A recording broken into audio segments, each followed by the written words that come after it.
दोस्तों, आसान भाषा में हम कैसे हिंदी से अंग्रेजी सीखें, इसके लिए सबसे जरूरी आज हम बात कर रहे हैं 5 नियम को लेकर के। सबसे पहले हम ये देख लें कि इंग्लिश सेंटेंस का स्ट्रक्चर कैसे होता है और यह हिंदी सेंटेंस अथवा हिंदी वाक्य के संरचना से कैसे अलग है। जैसे कि हिंदी में वाक्य होता है, वह क्रिकेट खेलता है। अब इसमें वह करता है, क्रिकेट कर्म है और यहां पर खेलना क्रिया है। जब हम अंग्रेजी में ट्रांसलेट करते हैं अथवा इसकी जब इंग्लिश बनाएंगे तो वह हो जाएगा ही प्लेज क्रिकेट। अब यहां पर देखने की बात यह है कि ही प्लेज जो हम हिंदी के वाक्य में देखते हैं कि क्रिया सबसे अंत में है, तो जब इंग्लिश का सेंटेंस लिख रहे हैं तो जैसे ही सब्जेक्ट लिखते हैं उसके बाद वर्ब आ जाती है और कर्म हम बाद में लिखते हैं, ऑब्जेक्ट बाद में आता है और इसके बाद फिर अदर वर्ड्स रहते हैं। तो सबसे पहली बात समझने की आवश्यकता यह है, इसको अच्छी तरह से समझ लें कि जब हम हिंदी का वाक्य लिखते हैं तो वहां पर सबसे पहले हमारा कर्ता होता है, इसके बाद कर्म आ जाता है और क्रिया बाद में होती है।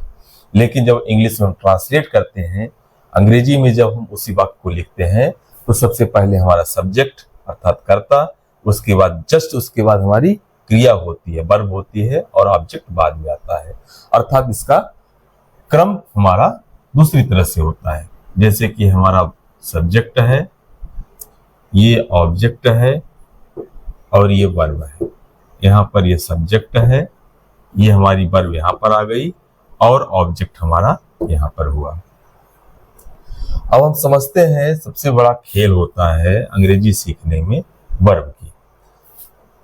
वर्ब के कितने रूप होते हैं, कितने फॉर्म होते हैं, इसको अच्छी तरह से हम समझ लें तो बहुत ही हम आसानी से इसको समझ सकते हैं।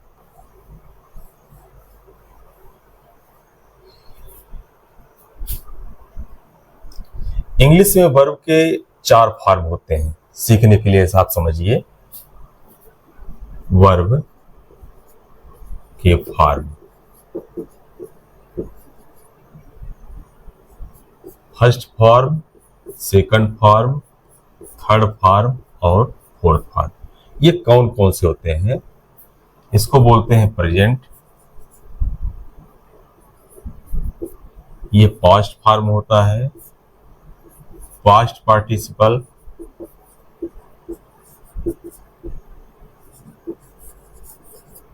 और ये प्रेजेंट पार्टिसिपल।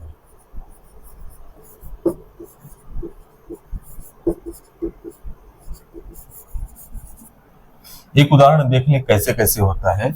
जैसे कि हम गो क्रिया को लें, गो फर्स्ट फॉर्म है, प्रेजेंट फॉर्म है। इसको पास्ट में जब सेकंड फॉर्म ले जाएंगे वेंट होगा, फिर थर्ड फॉर्म में पास्ट पार्टिसिपल में गॉन होगा और प्रेजेंट पार्टिसिपल में इसमें आईएनजी का रूप हो जाता है अर्थात गोइंग हो जाता है। तो सबसे महत्वपूर्ण है कि वर्ब के इन 4 फॉर्म्स को हम अच्छी तरह से समझ लें। इसको समझने के बाद हम ये आते हैं कि जो 5 रूल्स हैं, 5 नियम हैं, उस पर विशेष ध्यान देने की आवश्यकता है।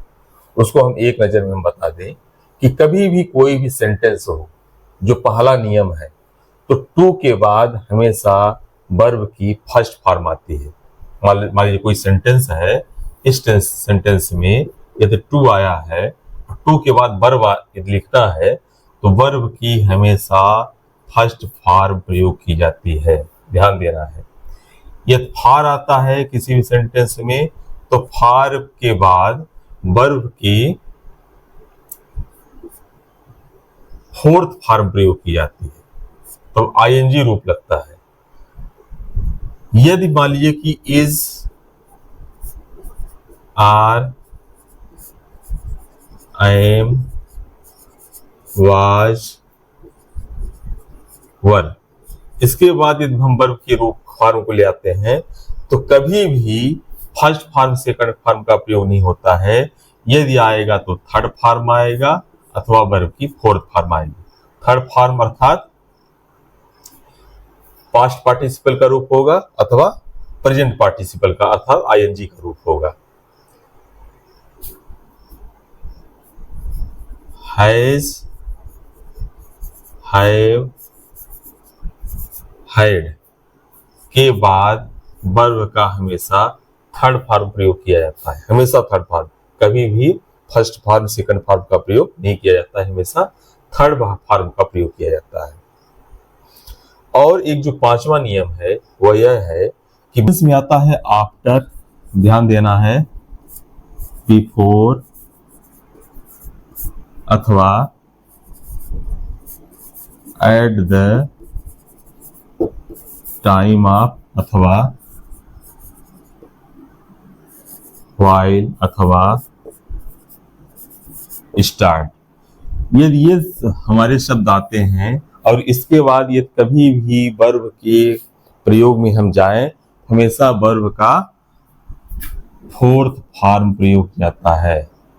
आफ्टर गोइंग, बिफोर कमिंग इत्यादि, कभी भी फर्स्ट फॉर्म सेकंड फॉर्म का प्रयोग नहीं किया जाता है। तो 5 नियम हमें याद रखने हैं। पहला नियम हुआ टू के बाद हमेशा वर्ब का फर्स्ट फॉर्म प्रयोग किया जाता है। दूसरा नियम हुआ फॉर के बाद हमेशा वर्ब का फोर्थ फॉर्म प्रयोग किया जाता है अथवा आईएनजी रूप प्रयोग किया जाता है। तीसरा नियम है is, are, am, was verb के बाद हमेशा वर्ब के थर्ड फॉर्म का प्रयोग किया जाता है अथवा फोर्थ फॉर्म का प्रयोग किया जाता है। और जो चौथा नियम है हैज, हैव, हैड के बाद वर्ब के थर्ड फॉर्म का प्रयोग किया जाता है। और पांचवा नियम है after, before, at the time of, while, start, यदि ये शब्द आते हैं इसके बाद यदि हमें वर्ब के रूप को लिखना है, वर्ब को लिखना है, हमेशा वर्ब के फोर्थ फॉर्म का प्रयोग किया जाएगा।